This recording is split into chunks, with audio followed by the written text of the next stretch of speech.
ভূ-রাজনীতির ঘূর্ণাবর্তে ভারতের উত্তর পূর্বাঞ্চল তথা সেভেন সিস্টার্স এখন এক চরম নিরাপত্তা ঝুঁকির মুখে। বাংলাদেশের অভ্যন্তরের রাজনৈতিক পট পরিবর্তন এবং অস্থিরতা, যা গত বছরের আগস্টে শেখ হাসিনা সরকারের পতনের পর থেকে শুরু হয়েছে, তা নতুন দিল্লিতে গভীর উদ্বেগ সৃষ্টি করেছে। এই উদ্বেগ এখন রূপ নিয়েছে এক নজিরবিহীন সামরিক তৎপরতায়।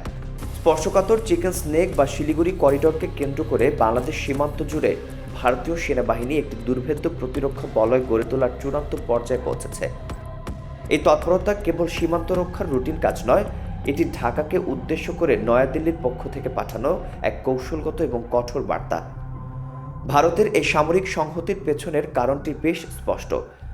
শেখ হাসিনা সরকারের পতনের পর যখন বাংলাদেশের রাজনৈতিক অস্থিরতা তুঙ্গে, ঠিক তখনই একটি ভয়ানক হুমকি সামনে আসে।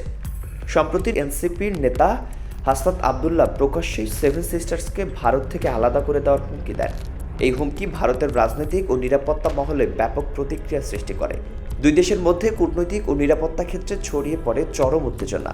দিল্লি স্পষ্টতই বুঝতে পেরেছে, তাদের ভূরাজনৈতিক জুগুলার হিসেবে পরিচিত শিলিগুড়ি করিডোরের নিরাপত্তা এখন সরাসরি বাংলাদেশের অভ্যন্তরীণ স্থিতিশীলতার সঙ্গে যুক্ত। এই তীব্র উত্তেজনার আবহেই সামনে এলো মিজোরামের দুর্গম সীমান্তে ভারতের চতুর্থ সামরিক ঘাঁটি গড়ার খবর।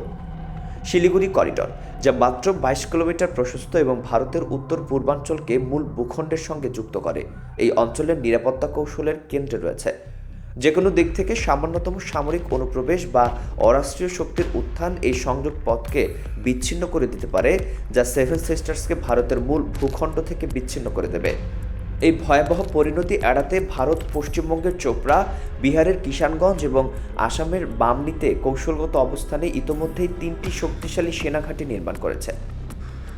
কিন্তু এখন এই প্রতিরক্ষামূলক বৃত্তটিকে আরও সম্প্রসারিত ও অপ্রতিরোধ করার পরিকল্পনা নেওয়া হয়েছে, যার প্রধান লক্ষ্য বাংলাদেশের পূর্বাঞ্চলীয় সীমান্ত। এই পরিকল্পনার অংশ হিসেবেই সেভেন সিস্টার্সের মতো অন্যতম গুরুত্বপূর্ণ রাজ্য মিজোরামের দুর্গম সীমান্তে এখন চতুর্থ সামরিক ঘাঁটিটি গড়ে তোলার তোড়জোড় শুরু হয়েছে। মিজোরামের সঙ্গে বাংলাদেশের প্রায় 380 কিলোমিটার সীমান্ত রয়েছে, যার অপর পাশে রয়েছে পার্বত্য চট্টগ্রামের অত্যন্ত স্পর্শকাতর অঞ্চল। এই কৌশলগত সীমান্ত সুরক্ষায় ভারতীয় সেনাবাহিনী কোনো ধরনের কমতি রাখতে চাইছে না। মিজোরামের ভারত বাংলাদেশ সীমান্তের পারভা এবং শিলচুরি এলাকাকে চতুর্থ সেনাঘাঁটির জন্য সম্ভাব্য স্থান হিসেবে চিহ্নিত করা হচ্ছে। এই তৎপরতার গুরুত্ব বোঝার জন্য উচ্চপদস্থ সেনা কর্মকর্তাদের দ্রুত সীমান্ত পরিদর্শনের দিকে নজর দেওয়া প্রয়োজন। গত 19 ডিসেম্বর ভারতীয় সেনার পূর্বাঞ্চলীয় প্রধান লেফটেন্যান্ট জেনারেল তিয়ারি স্বয়ং মিজোরামে ছুটে গেছেন। তিনি প্রদেশের আইজলের কাছে থুয়াম্পুই পরিদর্শন করেছেন, যা এই অঞ্চলের সামরিক কৌশলগত গুরুত্বকে তুলে ধরে। ভারতীয় গণমাধ্যমে বলা হচ্ছে, সীমান্তের দিক থেকে রাষ্ট্রীয় বা অরাষ্ট্রীয় যে কোনো আক্রমণাত্মক পদক্ষেপ মোকাবেলা করার জন্য এই নতুন ঘাঁটিতে দিমাপুর ভিত্তিক তৃতীয় কোর থেকে শুরু করে একটি পদাতিক ব্যাটালিয়ন মোতায়েন করার পরিকল্পনা রয়েছে। লেফটেন্যান্ট জেনারেল তিউরির সঙ্গে এই গুরুত্বপূর্ণ পরিকল্পনায় তৃতীয় কোর্স এবং 17তম মাউন্টেন স্ট্রাইক কোর্স এর উচ্চপদস্থ কর্মকর্তারা উপস্থিত ছিলেন। তাদের উপস্থিতি এই ইঙ্গিত দেয় যে ভারত কেবল প্রতিরক্ষামূলক অবস্থান তৈরি করছে না, বরং প্রতিকূল পরিস্থিতিতে পাহাড় এবং দুর্গম অঞ্চলে দ্রুত সামরিক আঘাত হানার সক্ষমতা বাড়াতে চাইছে। তারা আসাম রাইফেলস এবং বিএসএফ এর কর্মকর্তাদের সঙ্গে সীমান্ত পরিস্থিতি নিয়ে দীর্ঘ আলোচনা করেছে, যা স্পষ্ট করে যে এই প্রতিরক্ষা বলয়টি একটি সমন্বিত বহুস্তরীয় নিরাপত্তা কাঠামো। সেনাবাহিনীর এই কৌশলগত মোতায়েনের পাশাপাশি সীমান্তরক্ষী বাহিনী বিএসএফও আগামী 5 বছরে এক ব্যাপক প্রতিরক্ষামূলক অবকাঠামো নির্মাণের পরিকল্পনা গ্রহণ করেছে। শিলিগুড়ি করিডোর এবং মিজোরাম ফ্রন্টিয়ারের 3টি ব্যাটালিয়ন কমান্ড এলাকায় এই নির্মাণ কাজ চলবে। এই অবকাঠামোর মধ্যে রয়েছে বাংকার, রিংবাঁধ, বিস্ফোরণ বিরোধী আশ্রয়স্থল এবং ভূগর্ভস্থ অস্ত্রাগার নির্মাণ। এর লক্ষ্য হল সীমান্ত চৌকিগুলোকে ভবিষ্যতের জন্য আধুনিক কম্পোজিট অপারেশনাল হাবে রূপান্তর করা, যেন সেগুলো যে কোনো দীর্ঘমেয়াদী সংঘাতে টিকে থাকতে পারে। মিজোরাম সেক্টরে বাংলাদেশের সঙ্গে ভারতের মোট 85টি সীমান্ত চৌকি রয়েছে।